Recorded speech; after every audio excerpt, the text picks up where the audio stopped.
Lui, il est parti au sommet d'une colline et il a dit Josué va combattre sur le terrain. Donc il y avait deux batailles. La bataille physique et la bataille spirituelle.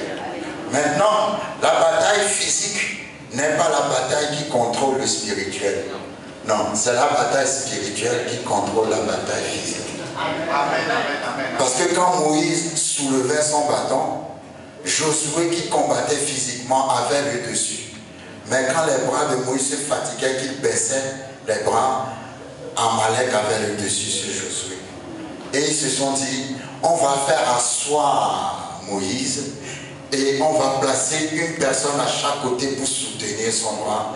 Et quand ils ont fait ça, le bras de Moïse est resté, comment dirais-je, élevé jusqu'à ce que Josué a la victoire. Amen.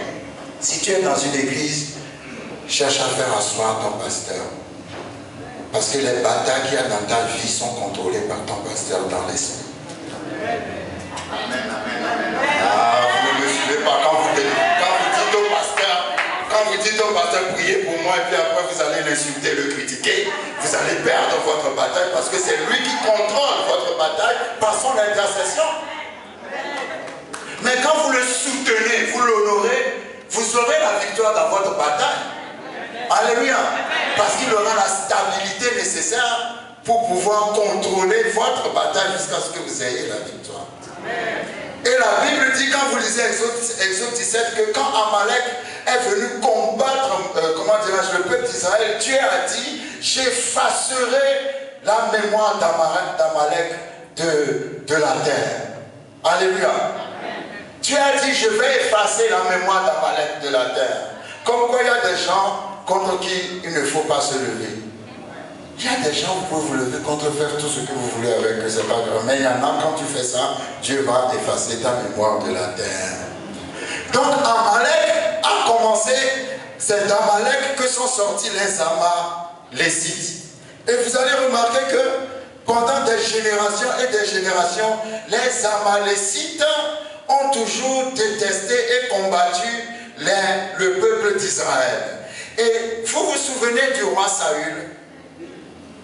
Le roi Saül est le premier roi d'Israël. Et le roi Saül est venu de la tribu de Benjamin. Le papa de Saül s'appelait Kis. Quand vous voyez la lignée de Mardoché, Mardoché est une descendance de Saül. Parce que Mardoché a les mêmes parents. Quand vous voyez la lignée de Mardoché, vous verrez le nom du papa de Saül, Kis, dans la lignée de Mardoché, qui lui aussi est sorti de la tribu de Benjamin. Il y a quelque chose qui se passe, que les mêmes combats que ton grand-père a fait, les mêmes combats vont venir sur toi. Et je ne sais pas pourquoi Dieu permet cela, mais je crois que Dieu le permet jusqu'à ce qu'il trouve quelqu'un qui arrive à vaincre définitivement cet ennemi qui fatigue ta famille. Alléluia. Donc, quand vous lisez 1 Samuel 15, nous allons nous rendre compte dans 1 Samuel 15 que le roi Saül a été faire la guerre aux Amalécites. Et quand il allait faire la guerre aux Amalécites, Dieu lui a dit, quand tu iras dans ce pays, ne laisse personne vivant. Tue tout le monde. Hommes, enfants, animaux. Rase le pays. Laisse zéro dans le pays. Mais quand Saül est parti faire la guerre, il a ramené le roi vivant. Et il a ramené les plus beaux animaux du pays. Et quand Samuel le prophète lui a dit, Dieu ne t'a-t-il pas dit de raser tout? Pourquoi est-ce que tu ramènes le roi vivant et les animaux? Saül a dit au prophète Samuel, j'ai ramené les animaux pour faire un sacrifice. Il n'a pas dit à mon Dieu, à ton Dieu. Et Samuel lui a dit, l'obéissance vaut mieux que le sacrifice. Parce que tu as fait cela, Dieu va te rejeter. Et le roi des s'appelait Agag. Et Aman s'appelle Aman l'Agagite, c'est-à-dire la descendance. Il y a un combat que ton grand-père a perdu et le même esprit est revenu te combattre. Si Saül avait rasé les Amalécites, il n'y aurait jamais eu d'Agag. Même parce qu'il n'a pas écouté ce que Dieu lui a dit, il a laissé pour sa descendance un ennemi. Ah, tu ne laisseras pas d'ennemi pour ta descendance. Ta descendance prospérera. Parce que la Bible dit que la postérité du juste sera puissante sur la terre. Des générations après, Aman l'Agagite, la descendance. Vous savez, j'aime bien parce que Aman l'Agagite, la descendance du roi Agag, s'est opposée à Mardoché, la descendance du roi Saül. Comme quoi le combat que ton grand-père n'a pas gagné, dans le nom de Jésus, toi tu vas le gagner. C'est pour ça que je dis que l'histoire d'Esther, c'est pas seulement une histoire, c'est pas une histoire simple, mais c'est le rendez-vous de l'histoire. Vous savez, il y a des familles où on ne se marie jamais, c'est un esprit qui vous a toujours combattu. Il y a des familles où on n'a jamais de travail, c'est un esprit qui vous a toujours combattu. Il y a des familles où on a toujours eu le diabète, on est toujours mort du diabète, c'est un esprit qui vous a toujours combattu.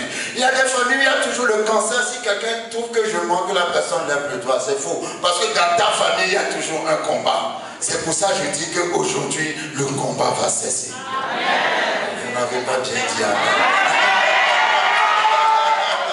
Faites attention, il faut dire amen, pas aman. Parce que c'est aman qui vous combat. Alléluia. Il faut bien dire amen pour faire bien la différence entre amen et aman. Alléluia. Amen. Il y a des combats comme ça qui reviennent. Et parfois, le combat, vous savez, quand on est trop habitué à quelque chose qui n'est pas bon, on croit que c'est normal. Et puis bon, c'est normal, on accepte ça. Mais tu ne dois pas accepter ce qui n'est pas normal. Tu dois refuser ce qui n'est pas normal. Alléluia. Vous savez, quand vous lisez Luc chapitre 1, quand Jean-Baptiste était né, la Bible dit, on voulait lui donner le nom de son père Zacharie.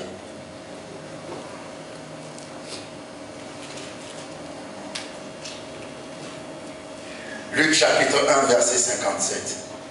Le temps où Élisabeth devait accoucher arriva, et elle enfanta un fils. Ses voisins et ses parents apprirent que le Seigneur avait fait éclater envers elle sa miséricorde, et ils se réjouirent avec elle. Le 8e jour, il vint pour circoncire l'enfant, et il l'appelait Zacharie du nom de son père. Mais sa mère prit la parole et dit, non, il sera appelé Jean.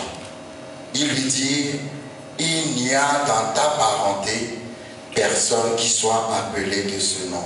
Nous allons nous lever. Parce que dans la tradition juive, il faut donner au bébé le nom, un nom que quelqu'un a déjà porté dans la famille. Quand Jean-Baptiste est né, il voulait l'appeler Zacharie, parce que c'est le nom que quelqu'un a déjà porté dans la famille. Mais Dieu avait prophétisé que son nom sera Jean, un nom que personne n'a porté dans sa famille.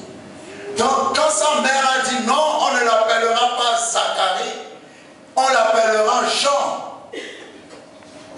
Ils ont dit, ça c'est un nom qu'on n'a jamais porté dans la famille. Ah, aujourd'hui je vais prier pour que Dieu change ton nom. Amen. Tu n'es pas obligé de porter le nom du diabète qu'on a déjà porté dans ta famille. Tu n'es pas obligé de porter le nom de célibat et divorce qu'on a déjà porté dans ta famille. Tu n'es pas obligé de porter le nom de maladie et pauvreté qu'on a déjà porté dans ta famille. Mais Dieu dit à partir d'aujourd'hui, je vais te donner un nom qu'on jamais porté dans ta famille. Parce qu'à partir de toi, je vais faire une chose nouvelle. Dieu dit, voici, il faut oublier les choses anciennes, si la chorale peut m'aider. Il faut oublier les choses anciennes parce que maintenant, je vais faire une chose nouvelle. Tous les noms qu'on a appelés dans ta famille jusqu'à maintenant, à partir d'aujourd'hui, Dieu dit, je vais te donner un nom nouveau. Parce que toi, à partir de toi, la guerre de génération qu'il y a eu dans ta famille, ça va s'arrêter dans le nom de Jésus. Vous savez, j'ai regardé dans la Bible, après le livre d'Esther, la Bible n'a plus jamais parlé d'Amalécite. Parce que quand Mardoché a vaincu Aman, il a rayé la mémoire des Amalécites de l'histoire d'Israël. Aujourd'hui, Dieu va rayer les mémoires, la mémoire d'Aman dans ta famille, la mémoire des Amalécites dans ta famille, tous les esprits que tes parents n'ont jamais vaincus, les esprits qui ont combattu ton arrière-grand-père, les esprits qui ont combattu ton père, les esprits qui ont toujours été rois dans ta famille. Dieu dit, à partir d'aujourd'hui, je vais te donner un nom que personne n'a jamais porté dans sa famille. Toi, tu n'auras pas le diabète dans ta vie. Et même si tu as le diabète, ça va mourir aujourd'hui. Tu n'auras pas le cancer dans ta vie. Et même si tu l'as, ça va mourir aujourd'hui. Tu n'auras plus de blocage dans ta vie. Et même si tu les as, ça va mourir aujourd'hui. Tout ce qui s'est passé dans ta famille, tous les noms qu'on a donnés à ta famille, la stérilité, celle qui ne fait pas d'enfant, ou celle qui ne se marie pas, ou celle qui ne trouve pas d'enfant, de travail, ou celui qui ne prospère jamais. Dieu dit, tu ne porteras plus ces noms. Parce que le temps est arrivé où je vais te donner un nom que personne n'a jamais porté dans sa famille. Si tu es dans la situation dont nous sommes en train de parler, tu peux avancer alors que l'onction est sur le moment. Maintenant, tu viens sur le devant. Parce que la Bible dit que l'onction brise le joug et moi j'ai la foi. Il y a un commencement pour toutes choses et il y a aussi une fin pour toutes choses. Il y a un commencement pour toutes choses et il y a aussi une fin pour toutes choses. Merci Seigneur. Dans le nom de Jésus, Dieu change ton nom aujourd'hui. Que tu porteras désormais un nom que personne n'a porté dans ta famille. Les esprits qui ont toujours gagné dans ta famille aujourd'hui, je déclare qu'ils sont vaincus au nom de Jésus. Ce qu'on n'a jamais fait dans ta famille, toi tu vas le faire. Ce qu'on n'a jamais vu dans ta famille, toi tu vas le voir. Ce qu'on n'a jamais réalisé dans ta famille, toi tu vas le réaliser. Les blocages qui ont toujours retenu ta famille, je les brise ce soir dans le nom puissant de Jésus-Christ de Nazareth. Dans le nom puissant de Jésus-Christ de Nazareth. Dieu dit, je te donne un nom nouveau. À partir d'aujourd'hui, j'arrête la malédiction. À partir d'aujourd'hui, j'arrête les blocages. À partir d'aujourd'hui, le diable ne va plus voler, mais il va rendre au centuple ce qu'il a volé. Parce qu'il y a eu un temps de la tribulation, mais le temps de la tribulation est fini maintenant. Maintenant vient une saison nouvelle. La saison de la délivrance, la saison de la joie. On n'entendra plus jamais parler d'Aman dans ta vie. On n'entendra plus jamais parler d'Amalek dans ta vie, ni dans la vie de tes enfants. Tes enfants ne combattront pas les combats que tu as combattus.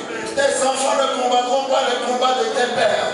Tes enfants ne combattront pas les combats de tes aïeux. Mais à partir de toi, je change la généalogie de ta famille. À partir de toi, on entendra le nom prospérité. À partir de toi, on entendra le nom délivrance. À partir de toi, on entendra le nom de libération. À partir de toi, on entendra le nom de ouverture dans le nom puissant de Jésus-Christ de Nazareth.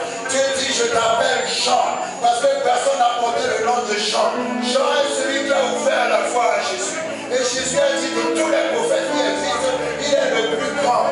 Parce que Jean a la révélation du Messie. Il a reconnu le Messie.